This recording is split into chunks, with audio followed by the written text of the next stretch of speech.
Bonjour à tous, aujourd'hui nous allons parler de la fibre optique. La fibre optique permet de transmettre des informations numériques sur les réseaux de télécommunications avec un très grand débit. Les informations échangées se font via la lumière qui se déplace dans la fibre. La présence de la lumière sera considérée comme un 1 numérique et l'absence de lumière par un 0. On obtient ainsi un codage binaire. La fibre est composée de 3 parties, le cœur, la gaine et le revêtement. Alors le cœur est souvent composé de silice ou de plastique, et c'est en son sein que se propage la lumière.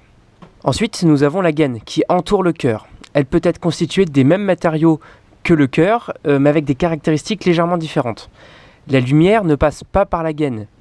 La gaine sert au contraire à maintenir la lumière à l'intérieur du cœur en faisant une sorte d'effet miroir. Pour finir, nous avons le revêtement. La lumière ne se propage pas dedans. Il sert juste à protéger la fibre et absorber les chocs éventuels.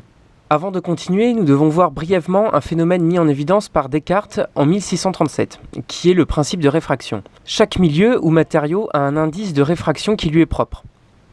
Concrètement, prenons 2 matériaux différents comme le plastique et le verre par exemple, et propageons un rayon de lumière passant par l'un et l'autre. Le rayon émis est appelé rayon incident, et en changeant de milieu, passant du verre au plastique, il va être d'une part plus ou moins dévié mais il continuera sa course, c'est ce qu'on appelle le rayon réfracté, et d'autre part, il va rebondir, c'est le rayon réfléchi. C'est ce rayon réfléchi que l'on voit lorsque nous regardons notre reflet dans un miroir.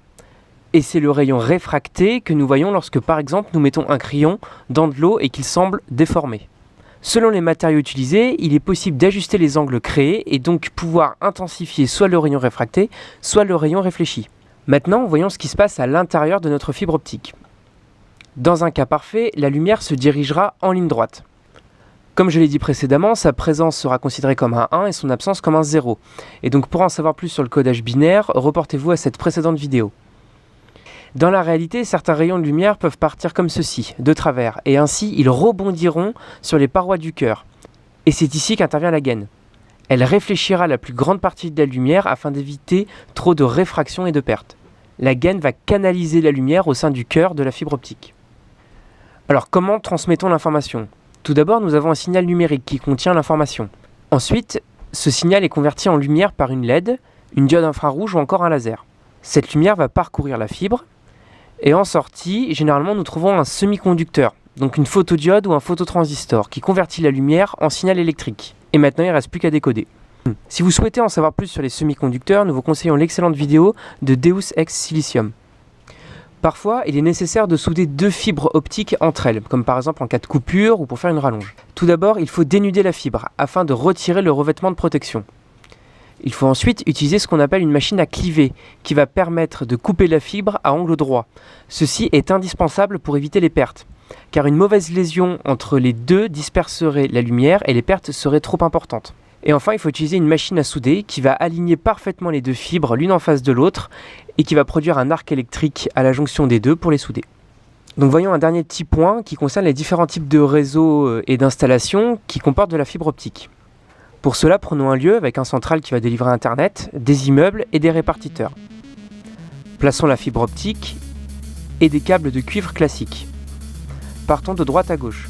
À droite, nous avons le réseau dit FTTH. Fiber to the Home, autrement dit la fibre optique jusqu'au domicile. Nous voyons ici que l'acheminement de l'information se fait 100% via la fibre optique, même entre 2 étages du même immeuble. Nous avons ici le meilleur rendement possible, mais hélas le plus cher à mettre en œuvre. Passons sur l'immeuble d'à côté.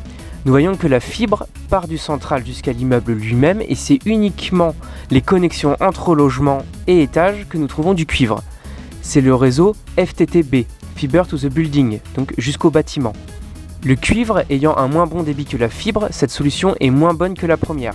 Lorsque les fils de cuivre classiques sont remplacés par du coaxial, on ne l'appelle plus le FTTB mais le FTTLA. Encore à côté, nous avons le FTTC, donc qui pourrait être traduit par jusqu'au trottoir. En effet, la fibre va jusqu'à un répartiteur qui peut se trouver par exemple dans une rue, et après, donc, ce répartiteur va distribuer les habitations aux alentours via le cuivre. Et pour finir, nous avons le FTTN, donc jusqu'au répartiteur. Nous avons donc vu les câblages du meilleur débit au moins bon. Voilà, cette vidéo est terminée, merci de l'avoir regardée. Si vous avez des questions et des remarques, écrivez-les en commentaire. Venez faire un tour sur notre site internet pour en savoir plus sur Silice Électronique. Vous pouvez nous suivre sur les réseaux sociaux et abonnez-vous si cela vous plaît. Et merci à vous.